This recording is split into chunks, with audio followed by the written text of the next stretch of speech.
Here we are again. Yep, this doesn't feel in the slightest bit weird that I'm reviewing something that I had a hand in. Oh well, I suppose I'd better get on with it.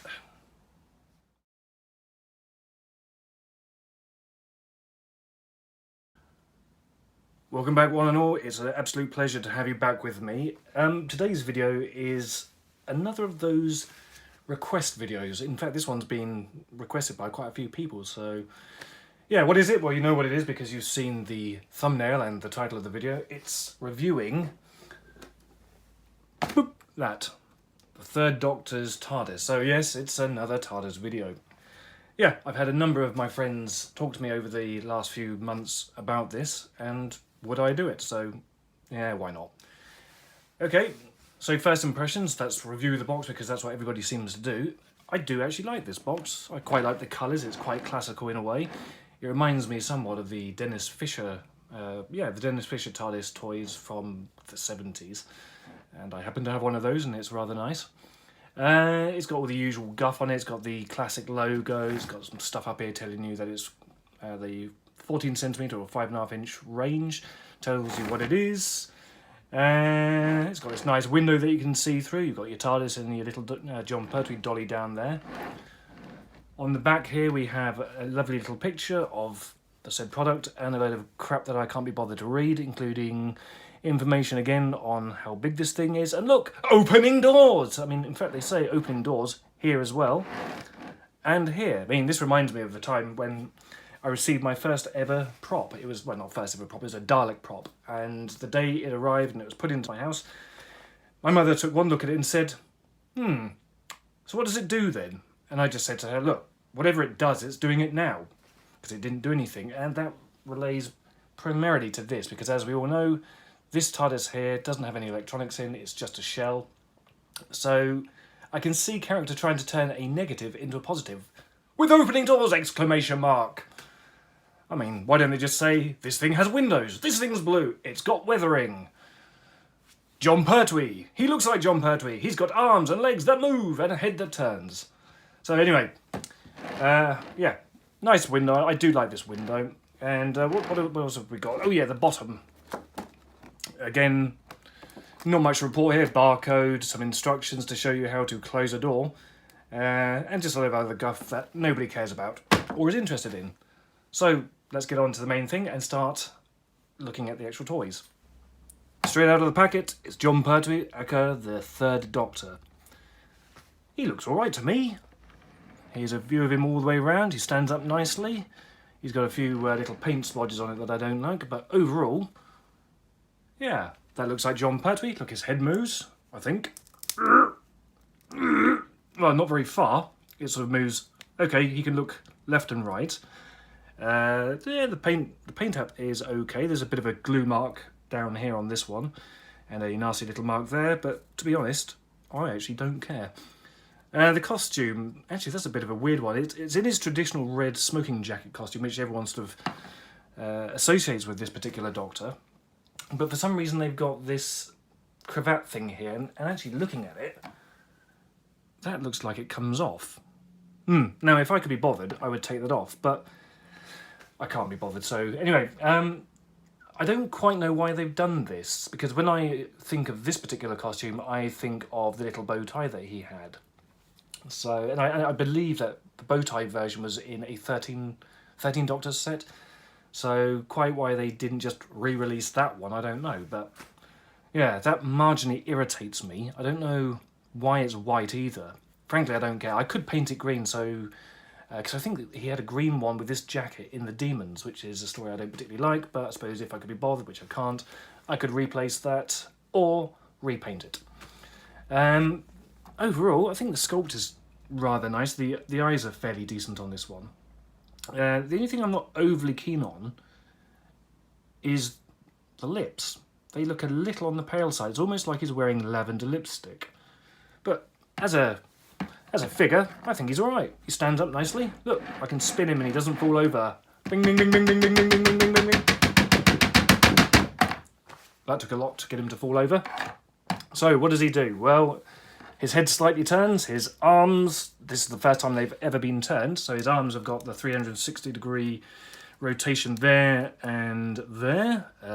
Bicep joints, hang on, let's see if we can get those. Yep, that's relatively strong. Probably a little ball joint or something in there. Yep, he can do his karate chopping action. Yeah, that seems relatively robust. Ooh, his wrists turn. Didn't know that. Oh yeah, look at that. They turn. Yep, and so does the other one. What about his legs? Well, because of the coat being in the way, he can't do the splits. Can he do the splits the other way? Yep, he can do the splits that way. He's got hip joint rotation, thigh joint rotation there, and the same on this side. Knees, yep. Yeah, I don't really care about the figures, to be honest. Yeah, it's all right. I'm not a big collector in terms of I need everything to be absolutely perfect. To me, these are just toys, and I'm happy with what I've got. And I'll put them on the shelf if I had a shelf to put them on, but if I did, I'll put them on the shelf and probably look at them from time to time. So overall, yep, he looks pretty good. Can't really complain about that. The set was only £20, so £10 for the figure and £10 for the police box. Speaking of the police box, let's go and bring that in. Where can I put him? Let's put him up there. And on to the main event, the main piece that everyone wants to know about. It's the TARDIS. Jon Pertwee's TARDIS. Apparently this is meant to be from, I can never remember, not the Time Warrior, the Time Monster. Okay, fair enough. But in the Time Monster, this was not black. It was actually blue. The only time this was black was in Spearhead from Space, and that was only because they lifted the TARDIS prop up onto a rostrum, and then to hide that, they put card wrapped all the way around the base of it to try and hide that. I originally thought it was because the base had been damaged, but that's not true. You just have to look at the next story and you know that's not true. But anyway, it's an interesting little take. You know, I kind of like it. But the toy is just like the previous one. There is nothing remotely different about it, other than the fact it has no electronics and it's a slightly different colour.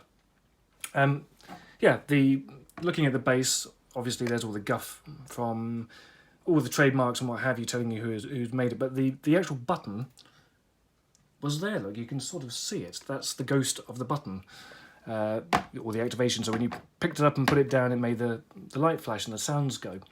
Speaking of the sounds, you've still got the speaker grill here, and you've got the battery compartment, minus the screw because this has been glued in.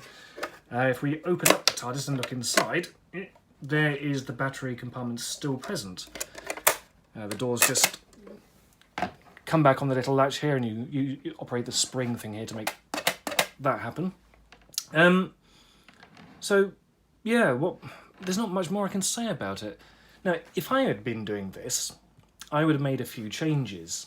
For a start, if we're talking about going back to the Tom Baker version of the box, before that had come out, I would have addressed this wibbly wobbly roof. And I think what's happened is that originally this roof didn't have this tier that I'm pointing to here. I think this bit here was lower down and it had a pitch on it. But of course, when they added the second tier in, they obviously had to move the roof up. So they moved this level up slightly. But of course, in the mesh, they didn't move this up with it. So that's why it's concave. I don't know if that's the truth, but looking at it, that's what I suspect. So what I would have done is, in this, I would have had this whole unit here, the base lamp and the lamp itself, completely detachable. Now, the reason I say that is because the Fourth Doctor TARDIS that came out, I would have released that as the Patrick Troughton / Jon Pertwee version. So with Patrick Troughton, I would have removed this whole lamp here and had the proper lamp with the square top and the 4 struts rather than the 3. I would also, for the Troughton version, have the William Hartnell graphics in here. I would have also put the proper graphics on here. The black on grey for that side and the white and black for this side, but with the proper font. For the Jon Pertwee one, also I would have done a lot of weathering as well. For the Jon Pertwee version, I would have left it exactly the same as the Troughton version, but what I would have done is added a blanking panel with this graphic. In fact, this graphic annoys me because on all of them I've seen, if you look at yours, you'll probably notice that the centre alignment is off to this side. Now, for the Tom Baker version, I would have actually released it rather like this. I would have had this casing here painted completely white.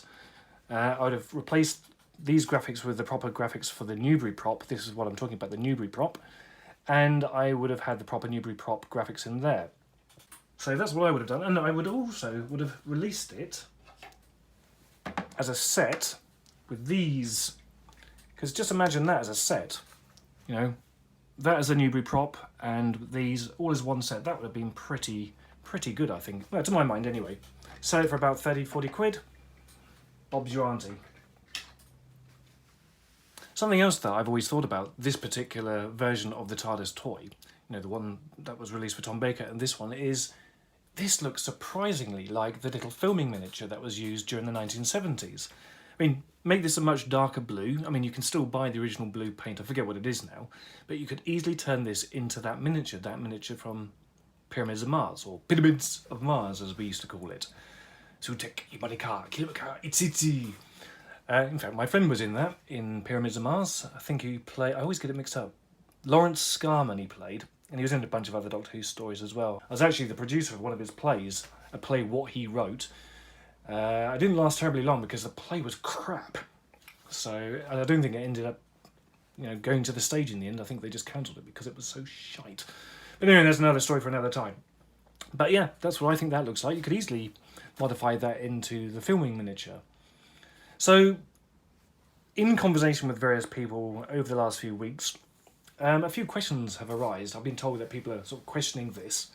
One thing they're saying is the plastic is thinner on this. Is the plastic thinner on this? Now, look, before I answer these questions, I've got to tell you that while I did work for Character Options, I no longer have any affiliation with them. I don't work for them, and I haven't worked for them for a number of years now. So I will just tell you this as I see it. So the first question is the plastic thinner than before? Well, the answer is no, because this is an injection molded plastic.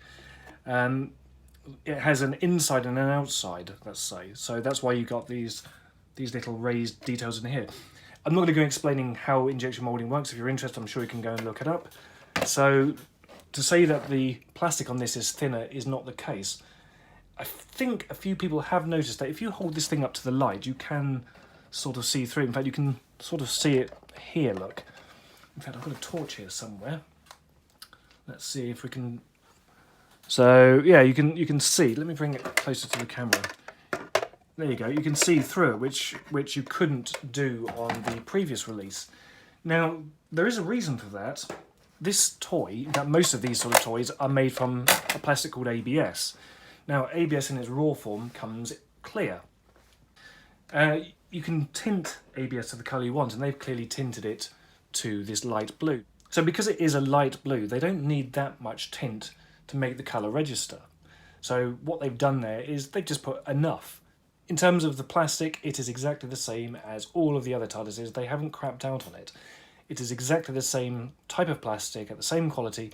It just has less tint in it because they don't need that much tint to colour this thing blue. You know, if it was a really strong, vibrant blue, then yeah, they would probably put more tint into the plastic, but that's not the case. The other thing that, talking about cheap plastic, is does it weigh less because it is supposedly cheaper? I've got sort of scales here. Now, let me just grab them. Now, I don't have my Tom Baker TARDIS to hand. Now, I'm just going to reposition this.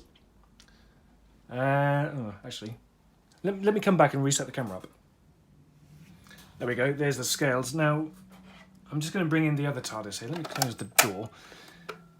I have very slightly modified this. This is not going to be a totally fair test because I've taken the electronics out there and there are a few little other bits and pieces missing.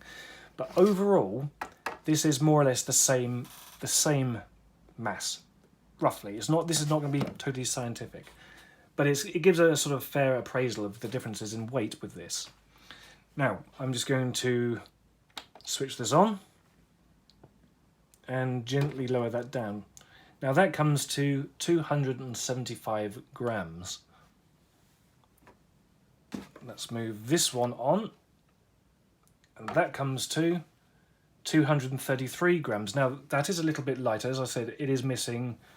It's missing a window, it's missing the pull to open panel, and it is missing the little circuitry box on it and the lamp, but that's nominal. So this is only a few grams lighter than this thing. So I think we can safely say, even though this isn't an exact science here, this thing's plastic is just like all the others. So here we are back on the spinny tabletop, and I'm going to address the last 2 points that my friends have brought up to me. Apparently this is quite a contentious talking point within the collecting circles, and it's all to do with the weathering finish to this. Now bear in mind, this is cast in a glossy ABS plastic. The paint that they've applied is a matte black.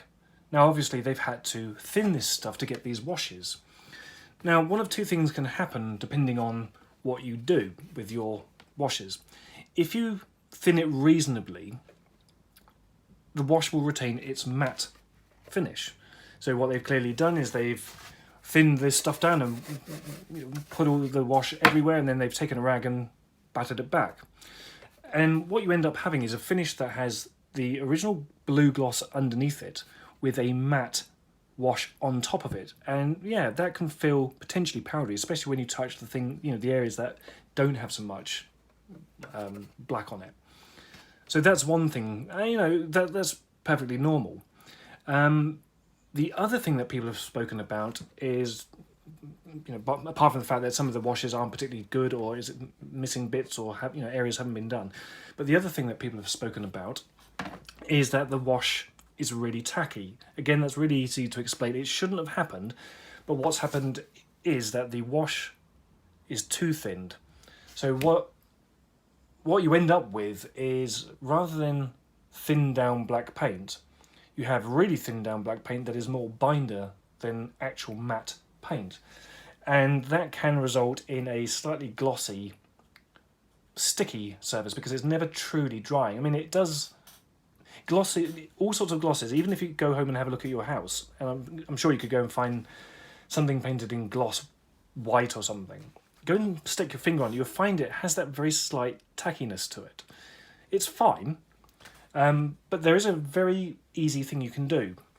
Now, it doesn't have to be this brand, but you can take some matte lacquer and hold it about a foot, 30 centimetres away, and lightly spritz over the entire thing. Now, this could be done for both the powdery and the sticky versions of your TARDIS. And if you want to go ahead and mask your windows off and your light, feel free. But to be honest, if it were me, I would just spray the whole thing. And what that will do is it will unify it. So it'll be matte blue with matte black on it. And if it's sticky, it'll coat the stickiness and make it feel like it's dried off. You're not going to ruin your box. I mean, obviously don't hold it really up close to it and spray it, because that will ruin it. Now, if you're feeling a bit more adventurous, you could always strip the black off. Now, this black is on there so thinly that I doubt it would take much to take it off. There are a few options you could take. Wire wool, for example. You could take, this is a quadruple zero wire wool, and just lightly go over it, and I'm sure it would come off. Something else you could try is lighter fluid. Now, it doesn't have to be this brand, it could be any lighter fluid, but just put that on a rag and gently wipe it off. That will take it off. Again, don't worry, this stuff will not melt this, so you're perfectly fine. Just don't smoke or have a lit flame around it while you're doing it, because that would be stupid. But once you've done that, you could either leave it so it's nice and glossy, or you could go and do your own weathering on it.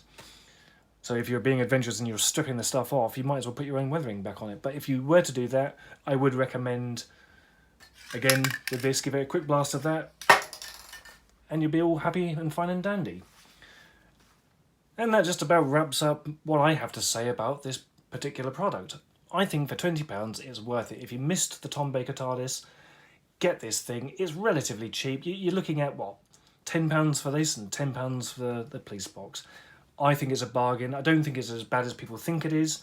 Maybe that's because I'm not an Uber collector or anything along those lines, and I'm not too picky or fussy about it, but I think for £20, or it's £19.99, that is pretty decent value for money.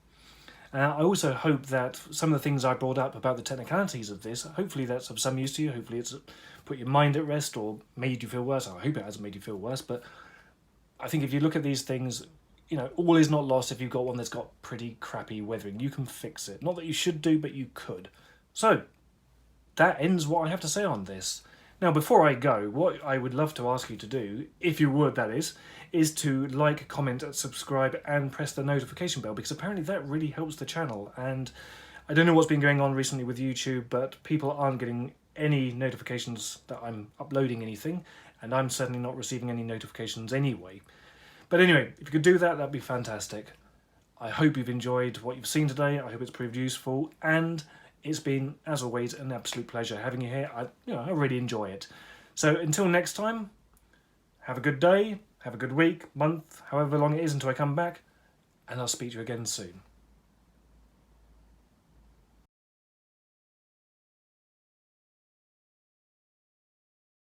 So that just about covers everything that I can think of for this toy. I think for £20, I reckon it's a bargain. You're getting a police box and you're getting a John Pertwee. You know, if I had the bloody John Pertwee with me, I'd show it to you again.